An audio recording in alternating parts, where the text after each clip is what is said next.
बहुत ही अच्छा एक पॉइंट लिखा था, the labour class is suffering the 3 B's, भुखमरी, बेरोजगारी एंड बेइज्जती. And I want to talk to you about the बेइज्जती पार्ट ऑफ इट ऑल्सो. किस तरीके से हम लोग ने इल ट्रीट किया है एक पूरे तबके को. और मैंने एक ट्वीट भी लिखा था कि ये अगर इलेक्शन से 10 महीने पहले ये सिचुएशन होता तो शायद बहुत सारी पार्टीज बहुत अलग तरीके से इसको हैंडल भी करती इस सिचुएशन को. तो why has this happened? Because एक पॉपुलिस्ट गवर्नमेंट तो इस क्लास को अच्छे से ट्रीट करती. क्या हमें फर्क नहीं पड़ रहा है अभी इस क्लास से, इसीलिए हम उसको इतनी बुरी तरीके से ट्रीट कर रहे हैं? आपने बेइज्जती कहा आकाश, मैं समझता हूं सड़कों पे लोग गठरी लिए हुए चले जा रहे हैं, कोई साइकिल पे जा रहा है, कोई रेहड़ी पे जा रहा है, कोई पैदल बच्चों को घसीटते हुए ले जा रहा है.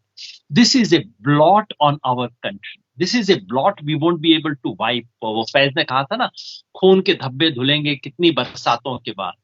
ये जो धब्बे हैं ये लोगों के पैदल चलने के सड़क पे. हम मार्स की बात करते हैं, मून पे मिशन ले जाना चाहते हैं, अरे गोरखपुर तक हम पहुंचा नहीं सकते लोगों को. अब जो भी इंसान इस देश को समझता है उसके मन में दो चीजें इमीडिएटली आनी चाहिए कि ये किसान की हार्वेस्टिंग का सीजन है, फसल काटनी है, बेचारे को बेचनी है, उसके लिए कोई इंतजाम करो. You don't need to be expert है. दूसरा कि करोड़ों माइग्रेंट लेबर है, कल सुबह उस बेचारे का क्या होगा जो कि रोज कुआं खोदता है और शाम को पानी पीता है, उसका कल सुबह कैसे बीतेगा. ये दो चीजें अगर मन में नहीं आई तो ये तो बड़ी खतरनाक बात है. इसका मतलब है कि आपके मेंटल फ्रेम में, आपके रडार से ये लोग बाहर हैं. और ये बड़ी खतरनाक बात है. जो पिंग पोंग आपने कहा सेंटर और स्टेट में, इसके लिए मैं स्टेट गवर्नमेंट्स को जिम्मेवारी से मुक्त नहीं मानता हूं, लेकिन प्रिंसिपल रेस्पॉन्सिबिलिटी सेंटर की है. और वो क्यों है? अगर आपको ऐसा लॉ, इतना बड़ा इमरजेंसी मेजर अनाउंस करना था तो सरकार के पास दो रूट अवेलेबल थे. एक पुराना एपिडेमोलॉजिकल एक्ट है हिंदुस्तान में, महामारी से निपटने के लिए पुराना अंग्रेजों के जमाने का एक्ट है. मोदी जी उसका इस्तेमाल कर सकते थे. वो करते तो स्टेट गवर्नमेंट को बहुत पावर्स मिल जाती, डिक्लेयर, हर स्टेट गवर्नमेंट अपनी पॉलिसी डिक्लेयर कर सकती थी. मोदी जी ने वो नहीं किया. उन्होंने नेशनल डिजास्टर एक्ट यूज किया जिसमें एपिडेमोलॉजी शब्द का इस्तेमाल नहीं है. वो डिजीज से डील करने के लिए एक्ट बना नहीं है. उन्होंने उसका इस्तेमाल किया. क्यों? क्योंकि ये उनको पावर देता है. चलो आपको लगा पेंडेमिक है, नेशनल गवर्नमेंट के पास पावर है, मैं समझता हूं.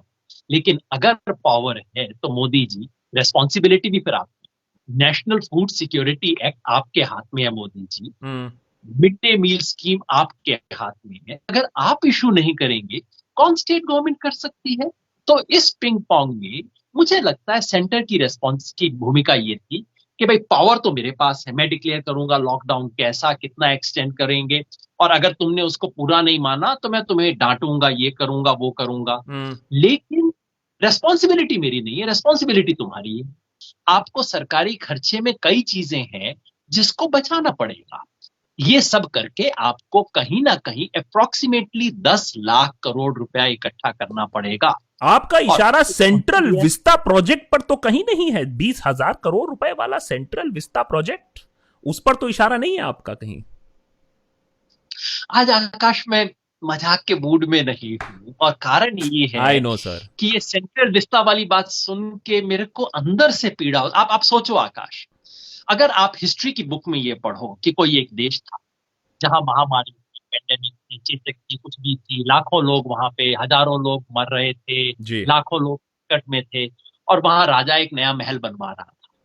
अब इस क्राइसिस में आपने कहा कर्मचारियों का डीए रुकना चाहिए, मैंने इसका सपोर्ट किया. मेरे सारे लोग विरोध में है, घर में भी नुकसान होता है इससे, लेकिन बात सही है, कर्मचारियों का डीए आप रोक लीजिए. आपने एमपी एमएलए लेड खत्म किया, मैंने कहा बहुत अच्छी बात है आपने किया.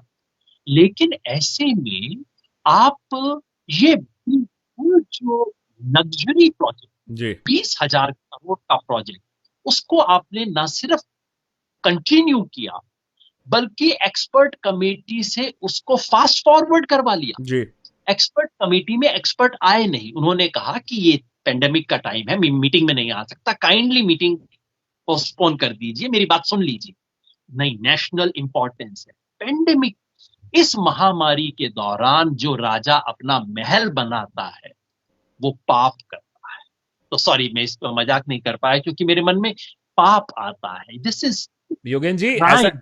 मजाक की बात नहीं है, हमने इस पे पूरा एक एपिसोड बनाया था और उस पे जी। काफी रिएक्शंस भी आए हैं। सेंट्रल विस्ता, हमने उसका एपिसोड का नाम रखा था मुंगेरी लाल के हसीन सपने।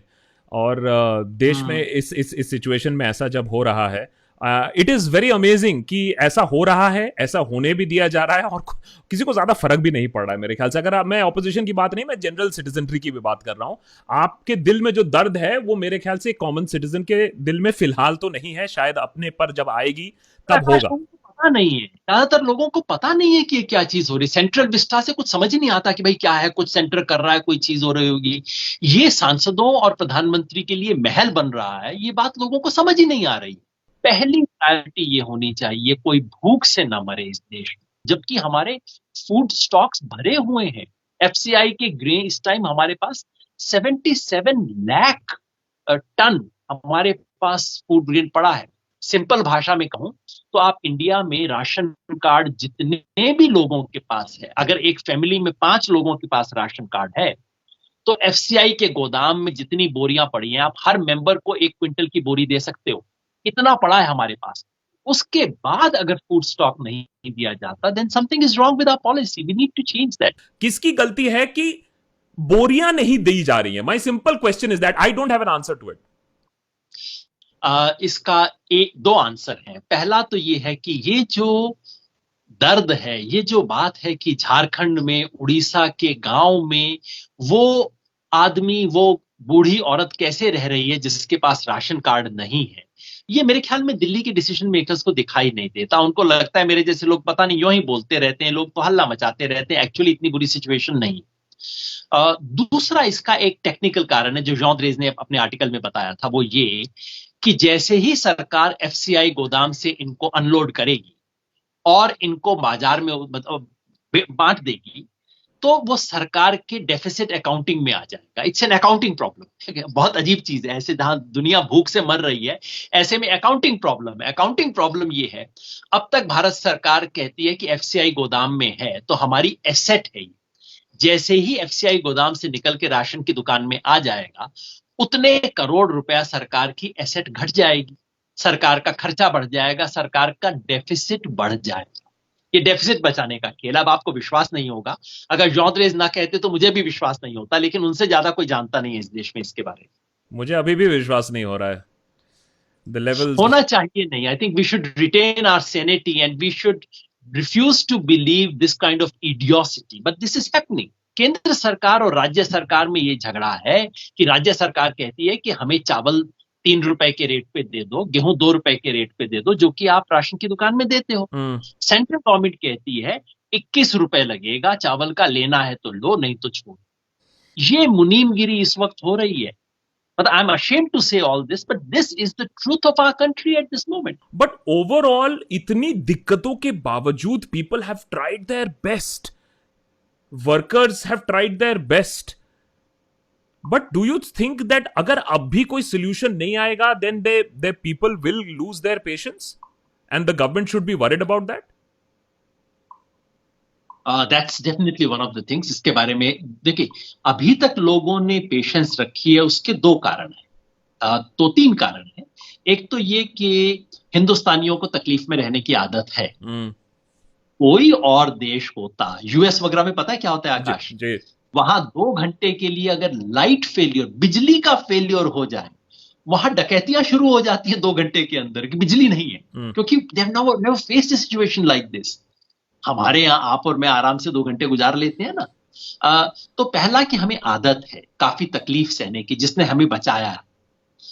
दूसरा ये कि एक जनरल सरकार की बात को मानना चाहिए, बाकी छोटी मोटी चीजें हम ना माने, लेकिन एक नेशनल क्राइसिस है, हम सबको खड़ा होना चाहिए।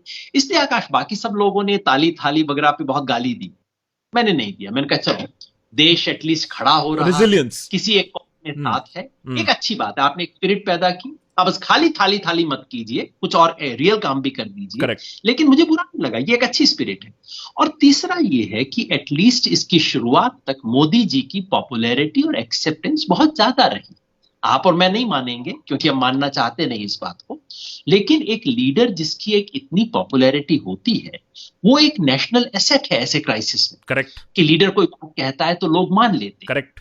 अब इस नेशनल एसेट का अगर इस्तेमाल मोदी जी इस तरीके से करें जिससे देश को फायदा हो, कितनी बड़ी बात हो जाए। अब ये निजामुद्दीन मरकज को लेके इतनी इरेस्पॉन्सिबल बातें, अगर मोदी जी एक बार इशारा कर देते, शट अप, बेकार की बातें मत करो, इस टाइम नेशनल क्राइसिस है, एक दूसरे को झगड़ा की बात मत करो, इतनी क्रेडिबिलिटी है मोदी जी की, रही है, पॉपुलैरिटी रही है, सारे लोग चुप हो जाते, जी। देश को कितना फायदा होता।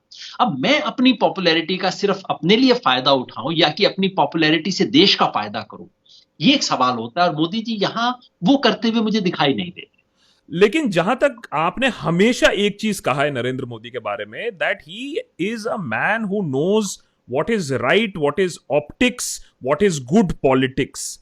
माई सरप्राइज इज कि जब इतना बड़ा क्राइसिस हुआ है and he has come as the man, as the saviour, and you don't see Amit Shah anywhere, why is it that this picture is coming out that यार गरीबों के लिए कोई केयर नहीं कर रहा है, कोई बात भी नहीं कर रहा है। वैसे एक तरफ पीएम केयर्स अकाउंट भी बना तो लगा कि कुछ होगा, उस पे भी एकदम चुप्पी।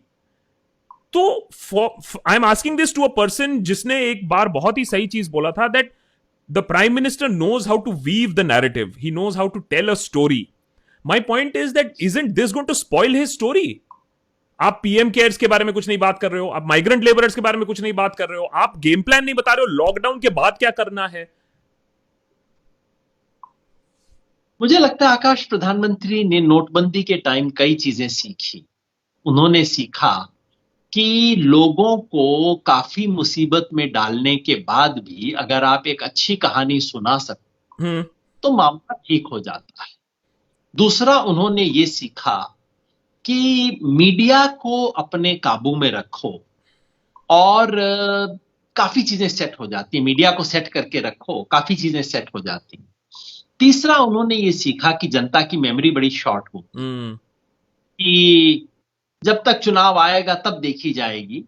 अभी वो सिर्फ एक कहानी सेट करने के चक्कर में है कि भाई पूरी देखिए, कोरोना का संकट पूरी दुनिया में था और मैंने आपको कोरोना के संकट से बचा लिया, बाकी सब देखा जाएगा, बाकी सब बाद में हो जाएगा। उनके नैरेटिव में प्रॉब्लम तब आती है जब ये भी ना हो पाए, और मुझे इस वक्त लग रहा है, और ये मैं सिर्फ मोदी जी की दृष्टि से नहीं देख रहा, मैं देश की दृष्टि से, कि शायद हम कोरोना के संकट से भी बच नहीं पाएंगे, क्योंकि हम अपना सबसे बड़ा कारतूस इस्तेमाल कर चुके हैं। और अभी हम पहाड़, और चर्चा है मोदी जी के सहयोगियों ने ऐसी शुरू कर दी है कि भाई अब तो पहाड़ की चढ़ाई पे आप पहुंच चुके हैं, अब उतराई पे आना शुरू हो गए। तो क्या अपने मेन ऑब्जेक्टिव में भी मोदी जी सफल हो रहे हैं? और अगर वो नहीं होते हैं, क्योंकि अभी मोदी जी ने मान रखा है कि देखो ये चीज सेट कर लेते हैं, गरीब गरीब बाद में देखे जाएंगे और इनको आखिर में कोई ना कोई गोली दे दी जाएगी। और सच बात यह है कि गरीब व्यक्ति भी आज मान के चल रहा है कि देखो संकट तो है, मोदी जी का बनाया हुआ तो नहीं है, पूरी दुनिया में संकट है, और देखो प्रधानमंत्री अपनी तरफ से कोशिश कर रहे हैं, उनको सुनाई नहीं दिया, उनको समझ नहीं आया, उनको अभी दिखा नहीं है ये बात। तो मोदी जी ये सोच रहे हैं कि कोई बात नहीं, ये बात 5, 7, 8, 10 महीने बाद सेट कर लेंगे, कोई दिक्कत नहीं है, तब तक मीडिया को मैनेज करके रखो और ये टीवी पे फुटेज ना आ जाए कि भाई इतने लोग सड़क पे खड़े हैं, वहां दिक्कत होती है। तो अनफॉर्चुनेटली प्रधानमंत्री को और दिक्कत ये होती है कि ऐसी बड़ी पोजीशन पे बैठने वालों को जब एक खास तरह का इत्मीनान होना शुरू हो जाता है और ये सेंस कि सब कुछ मैनेज कर लेंगे, वो देश के लिए बहुत खतरनाक होता है। इंदिरा गांधी को भी यही था, इंदिरा गांधी को भी एक जमाने में ये हो गया था कि इमरजेंसी वगैरह कर लो, सब सेट कर लेंगे, अब सब कुछ मैनेज कर लेंगे, सब कुछ मैनेज कर लेंगे। ये बड़ी खतरनाक टेंडेंसी है, और मुझे लगता है इस सेकेंड रिजीम में मोदी जी का ये जो अहंकार है, ये जो एक सेंस ऑफ कंप्लीट कॉन्फिडेंस, ये उन्हें लेके डूब सकता है। उनको जो कुछ हो उससे मेरे को कम मतलब है, इसका देश को बहुत नुकसान हो सकता है, जो मैं बार बार कह रहा हूं। ये जो प्रधानमंत्री ने कहा ना कि हम, बाकी सारी दुनिया हमसे सीख रही है, ये अपनी पीठ थपथपाने का टाइम नहीं है। मैं बार बार वही कहता हूं, ना ये आलोचना करने का टाइम है, ये कहने का कि we got it all wrong, अरे यार रिव्यू करने के बहुत मौके मिलेंगे, बाद में देख लेंगे, काफी कुछ होगा, और ना ही अपनी पीठ थपथपाने का टाइम है। अभी आप पहाड़ चढ़ रहे हो, आपने आधा भी पहाड़ नहीं चढ़ा, हमें पता नहीं, हो सकता है 1/3 ही अभी तक हमने चढ़ा। तो मैं देखता हूं मोदी जी करते हैं खुद, और उनके जो चमचे हैं वो तो मतलब दिन रात ऐसी ऐसी भाषा का इस्तेमाल करते हैं जैसे हमने कोरोना को खत्म ही कर दिया। आपने एक चीज शायद नोटिस नहीं की होगी, आज से 10 दिन पहले सरकार ने पीआईबी की रिलीज में एक ग्राफ रिलीज किया था।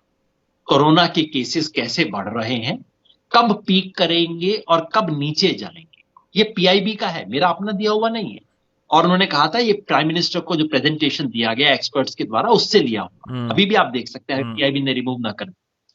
वो ग्राफिक कहता था कि 30 अप्रैल को पीक पे पहुंच जाएंगे हम, जबकि 1600 के करीब केसेस होंगे जी उसके बाद डिक्लाइन करना शुरू हो जाएगा और बिलीव इट और नॉट 16 मई के करीब नए केसेस ऑलमोस्ट जीरो हो जाएंगे। जी आज हम कौन सी तारीख में आ गए? जी केसेस बढ़ रहे हैं कि 6 घट रहे हैं इस टाइम? बढ़ रहे हैं। So these are silly, you know, I mean no one should do things जैसे ट्रंप ने कहा था